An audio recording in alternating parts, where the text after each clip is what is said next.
I never wanted to leave. Those 5 simple words uttered by Paula Badosa tore through the tennis world like a lightning bolt. Imagine the shock waves. A top-tier pro known for her fierce competitiveness and fiery presence on court, suddenly confessing a truth that had been buried beneath headlines and assumptions. Was it a revelation born from regret, from longing, from unfinished business? And what did it mean for her fans, her rankings, her future on tour? Stay tuned, because what Paula revealed isn't your typical exit interview. It's raw. It's emotional. It's the story of a champion torn between passion and circumstance. And by the end of this video, you'll understand why this admission isn't just stunning. It's potentially careering. You won't want to miss a single moment. If you're just as passionate about tennis as we are, hit that subscribe button, give this video a thumbs up and share it with your fellow tennis fans, because trust me, you don't want to miss any future game-changing news. Now, let's uncover the full story behind Paula Badosa's shocking confession. Who is Paula Badosa? Paula Badosa is not just another name in the WTA circuit. She's a Spaniard with grit, flair, and a no-fear attitude, rising through junior rankings. Before cracking the pro tour, her game is fiery, powerful baseline strokes, punishing forehands, and unwavering determination. Most notably, she captured the hearts of fans with a stunning Masters 100 title, signaling a major breakthrough for Spanish women's tennis. Let's recall her career arc. Early promise, breakthrough in 2021 with the Indian Wells title, battling through injuries and mental challenges, and consistently delivering top 10 performances. Her trajectory pointed skyward. So, when her recent statement, "I never wanted to leave," came out of nowhere, it hit like a bombshell. What did she actually say? In a candid interview, shortly after stepping away from a major tournament, Paula Badosa paused. She looked directly into the camera and confessed, "I never wanted to leave." The words were simple, dripping with emotion. No elaboration, no smiling logo-friendly soundbite, just honest regret. Pause. Let that sink in for a moment. 3 questions flash through every tennis fan's mind. Why did she say she didn't want to leave? Where, literally or figuratively, did she feel forced to step away? And what happens now to her ranking, her confidence, her future on tour, the why behind leaving? To understand the weight of this admission, we have to grasp what leaving might refer to. Was it withdrawing from a high-stakes tournament mid-raw? Retiring from a match due to injury or mental strain? Actually stepping away from the tour? Taking a break even permanently? Given Paula's history, any exit feels severe. She's battled injuries, wrist, hamstring, and mental hurdles in the past 2 years. At one point, she withdrew from Roland Garros due to a wrist flare-up. Later, she called time on a match at the US Open, citing exhaustion. Fans speculated, was she burned out? Was it physical pain? Or was something deeper at play? Physical pressure and injury. Paula has spoken candidly about chronic wrist issues that impacted her stroke production. Each match became not just a tactical chess match with opponents, but a negotiation with her own body. Imagine entering a match knowing each forehand might come at a cost to your recovery. Over time, that wears you down. Could the leave be a reference to walking off her tour schedule? Was she forced to default to protect her body even when mentally she wanted to stay fit? Mental fatigue and emotional toll. The life of a pro player is glamorous on the surface. Luxury, hotels, branded wardrobes, cheering crowds. But behind closed doors, it can be lonely. Constant travel, media duties, training, recovery regimes. 4. A player like Badosa, who wears her emotions on her sleeve, that roller coaster effect can be brutal. Sometimes, staying means pushing through pain, through exhaustion, through pressure. So, when Paula said, "I never wanted to leave," it might just as well have been an admission that her spirit fought, but her body or mind, unrelenting, told her otherwise. Competitive identity and unfinished business. Paula is not just playing for titles. She's playing for identity, for fans, for legacy. That deep hunger was intact, as evidenced by how her eyes lit up when she spoke of one more match, one more battle, one More title run.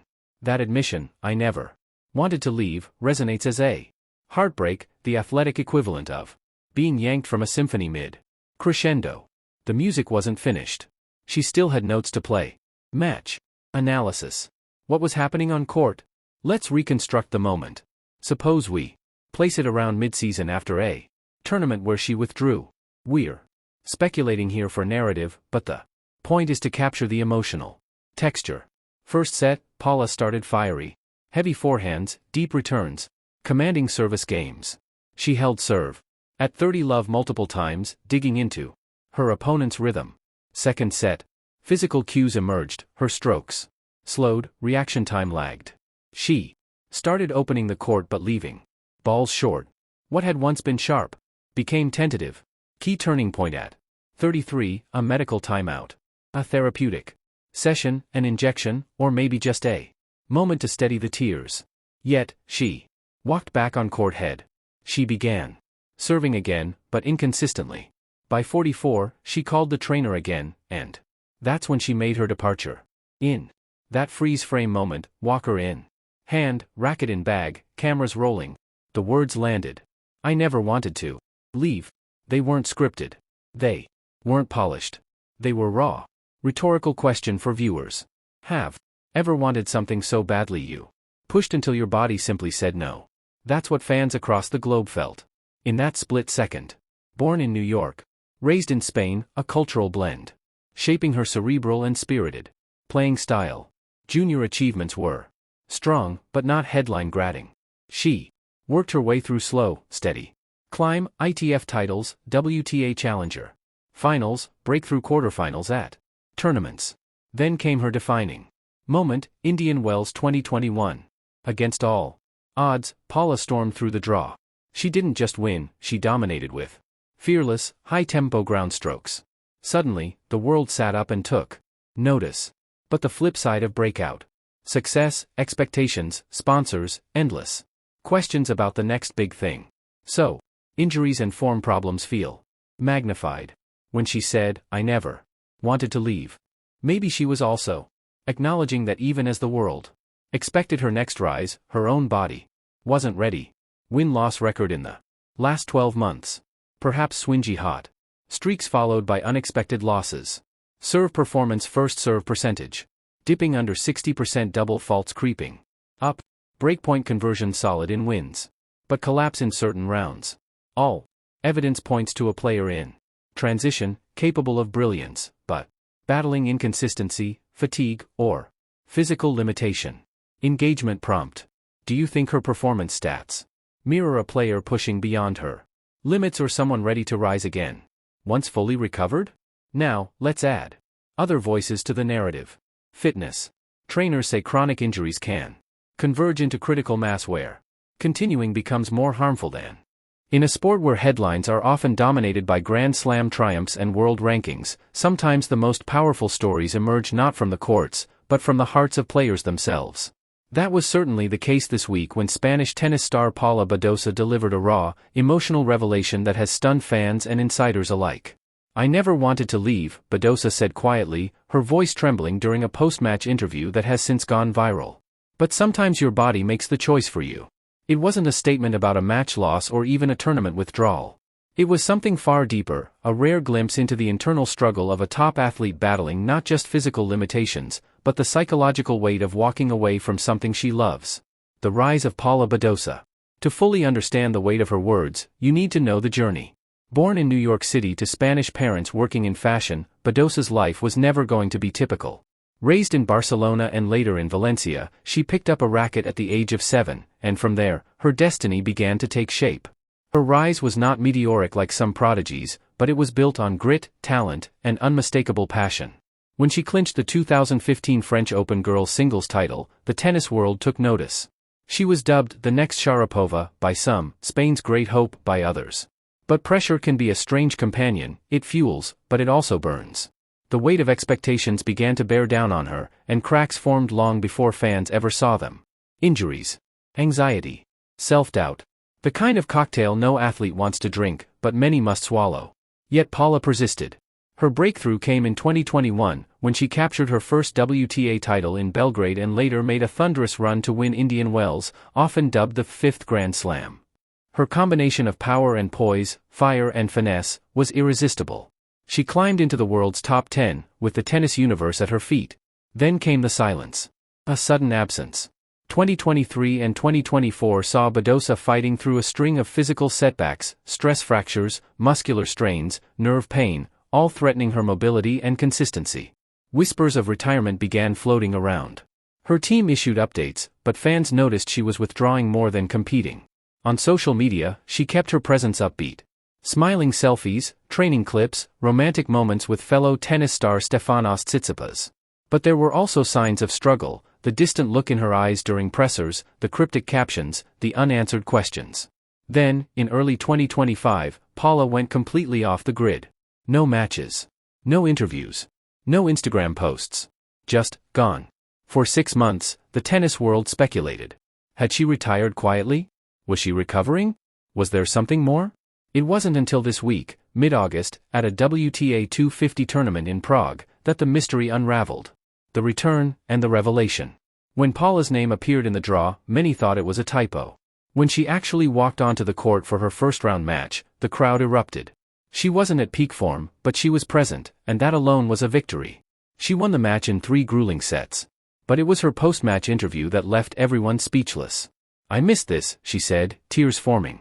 "The noise, the silence, the chaos, the calm, everything. I never wanted to leave. I want people to understand that. But there was a time when I didn't know if I could stand, let alone run. My back, my mind, they both gave out on me." The rawness of her confession was striking. Paula went on to detail the dark months of her absence, unable to train, constantly in pain, waking up feeling like her body was rejecting the sport she loved. She even admitted to questioning her future in tennis.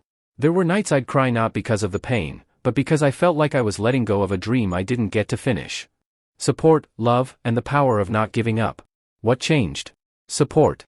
Family. Friends. And notably, her relationship with Tsitsipas, a bond that had also faced scrutiny and tabloid pressure but remained strong throughout. "He never stopped believing I'd play again," Paula said of Stefanos. "Even when I didn't believe in myself." The tennis world responded in kind. Fellow players like Aryna Sabalenka, Ons Jabeur, and Iga Swiatek posted heartfelt messages of support. Rafael Nadal tweeted, "Much respect for Paula. The true strength of an athlete is not just in victory, but in resilience." The WTA released a statement praising her bravery and reaffirming their commitment to players' physical and mental wellness. Badosa 2.0? Will Paula Badosa ever return to her top 10 form? That's the question pundits are already debating. But maybe that's not the point anymore. Her story is no longer just about ranking points and trophies. It's about rediscovering purpose. It's about choosing love over fear, love for the game, for herself, for the life she's rebuilding. "I don't know how far I'll go this time," she said, smiling through tears. "But I know I'm not running from it anymore. I'm here because I want to be, not because I have to be. And that's enough for me." A shocking admission that resonates beyond tennis. In an age of curated perfection, Paula Badosa's honesty is both shocking and refreshing. It's rare to see an athlete admit they were afraid to return, afraid they weren't enough, afraid the dream might have ended without warning. But perhaps that's why her return matters more than any trophy. It's a reminder that greatness isn't just measured in titles or rankings. Sometimes, it's measured in moments of truth, in stepping back onto the court when everything in your body once screamed, "Don't." And in saying, with a full heart, "I never wanted to leave."